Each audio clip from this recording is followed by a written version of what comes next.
Welcome to my channel math in one shot. आज हम discuss करेंगे चैप्टर नंबर 12 इलेक्ट्रिसिटी। आगे उसी टॉपिक को हम कंटिन्यू करेंगे।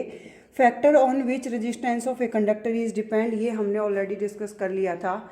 हमारा जो नेक्स्ट सेगमेंट होने वाला है, ये चीज़ हमने पढ़ ली थी कि हम वोल्ट मीटर को जो है वो हमेशा पैरेलल में ही कनेक्ट करते हैं, वोल्ट मीटर को सीरीज में कनेक्ट नहीं करते हैं। तो हमारे जो रजिस्टेंस का कनेक्शन होता है वो हमारे रजिस्टेंस का कनेक्शन टू टाइप से होता है।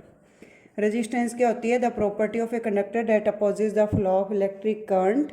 तो रेजिस्टेंस का कनेक्शन दो टाइप से होएगा। फर्स्ट टाइप जो आएगी वो आपकी आएगी सीरीज की, और सेकंड टाइप जो आएगी वो आएगी आपकी पैरेलल की। सीरीज मीनिंग से भी पता चल रहा है कि एक सिंगल पर्टिकुलर लाइन, ठीक है, तो वो आपकी सीरीज काउंट की जाती है। तो एक पर्टिकुलर इलेक्ट्रिक सर्किट बनाने के लिए आपको क्या चाहिए? बैटरी चाहिए, की चाहिए, एमीटर चाहिए, वोल्ट मीटर चाहिए, ठीक है। ये सारी चीज़ों की आपको रिक्वायरमेंट होती है। तो बेसिकली हम उसी कंसेप्ट पर काम करने वाले हैं यहाँ पर।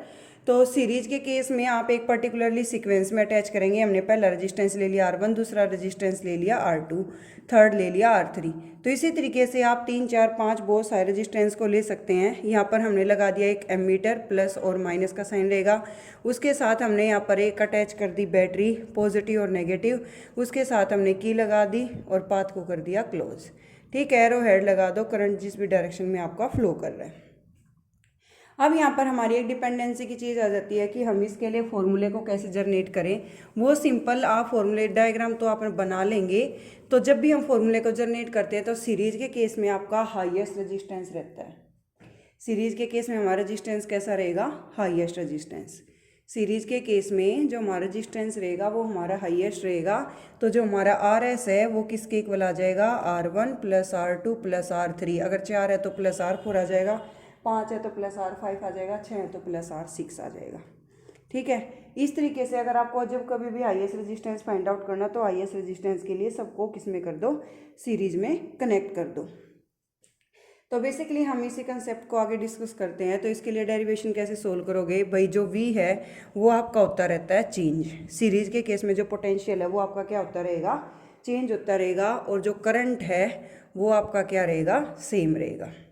सीरीज के केस में हमारा करंट क्या रहेगा? सेम रहेगा। और जो पोटेंशियल है वो क्या हो जाएगा? चेंज हो जाएगा। तो हमने यहाँ पर आर एस जो निकाला, तो ऐसे ही जो हम वी एस निकालेंगे वो क्या आएगा? I इंटू आर एस, क्योंकि ओम्स लॉ के अकॉर्डिंग वी किसके इक्वल होता है? आई आर के। सिमिलरली हमारा यहाँ पर V1 आ जाएगा IR1, V2 आ जाएगा हमारा IR2, V3 आ जाएगा हमारा IRA3। वोल्टेज सबके लिए अलग अलग है क्योंकि वोल्टेज चेंज हो रही है और करंट सभी के लिए सेम है। तो यहाँ पर हम टोटल वोल्टेज फाइंड आउट करेंगे। तो टोटल वोल्टेज निकालने के लिए सारी वोल्टेजेस का क्या करोगे? सारी वोल्टेजेस का सम करोगे। तो यहाँ पर VS जो है वो इक्वल आ जाएगा आपका V1 plus V2 plus V3 के, क्योंकि हमने यहाँ पर 3 ही कंसिडर किए हैं। 4 करते तो V4 आ जाता, 5 करते तो V5। तो यहाँ पर VS लोगे तो यहाँ आ जाएगा IRS is equal to IR1, IR2 और IRA3। आई को हम क्या ले सकते हैं? कॉमन ले सकते हैं दोनों साइड से। तो यहाँ पर IRS, RS का मतलब है रेजिस्टेंस इन सीरीज, वो आई ले लिया आपने कॉमन, तो ये आ गया R1 plus R2 plus R3, ठीक है। आई से आई क्या हो गया? कट। तो रेजिस्टेंस इन सीरीज किसके इक्वल आ जाएगा? R1, R2, R3, तीनों के सम की, ठीक है। ये हो गया डेरिवेशन। पैरेलल में अगर हम सोल्व करें तो पैरेलल में भाई बहुत सारी वायर हैं, हर डिवाइस को अलग अलग दे रखी है, हर डिवाइस का स्विच अलग अलग है।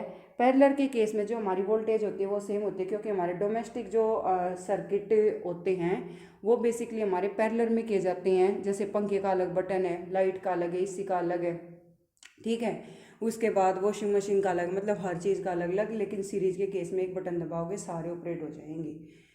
तो यहाँ पर पैरेलल के केस में जो V है वो हमारी सेम रहती है। हमारे घर में 220 वोल्ट की सप्लाई की जाती है। जो वोल्टेज है वो हमारी 220 वोल्ट रहेगी, चाहे वो आपकी जेट के लिए है, चाहे वो आपका कूलर है, चाहे XYZ कुछ भी है।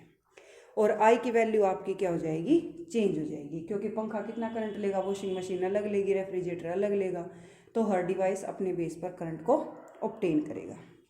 तो पैरेलल के केस में जैसे कि ये वायर है, ये 3 पार्ट में डिवाइड होगी, ठीक है। एक बल्ब लगा दिया, एक फैन लगा दिया, और एक और हमने कुछ और जोड़ दिया।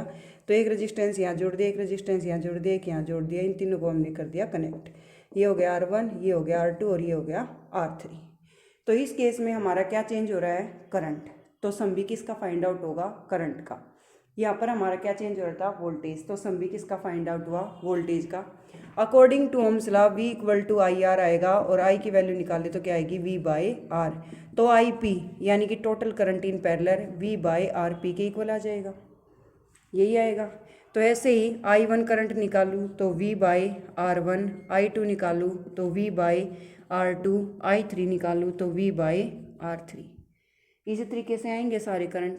तो यहाँ पर टोटल करंट IP की वैल्यू हमने निकाली, I1, I2, I3, V by R1, V by RP, V by R1, V by R2 और V by R3। V by R P यानी कि total resistance in parallel equal आ गया V by R1, V by R2 और V by R3 के। ठीक है, तो सिमिलरली यहाँ से V क्या ले लो, कॉमन। V कॉमन लोगे तो यहाँ पर V कॉमन ले लिया, 1 by R1, 1 by R2, 1 by R3, यही आएगा। V से V क्या हो जाएगा, कट। तो 1 by R P is equal to 1 by R1 plus 1 by R2 plus 1 by R3 आ जाएगा, टोटल रेजिस्टेंस इन पैरेलल। तो अगर कभी भी आपको ये कहे कि मैक्सिमम रेजिस्टेंस बताओ तो हमेशा सीरीज में कनेक्ट करो, मिनिमम कहे तो हमेशा पैरेलल में कनेक्ट करो। और अगर ये कहे कि जैसे 3 रेजिस्टेंस दे दिया आपको 2, 3, 6, और इनमें ये कहा कि इस तरीके से जोड़ो कि आंसर 4 आए, आंसर 1 आए। ठीक है, आंसर 1 लेके आना है 2, 3, 6 का।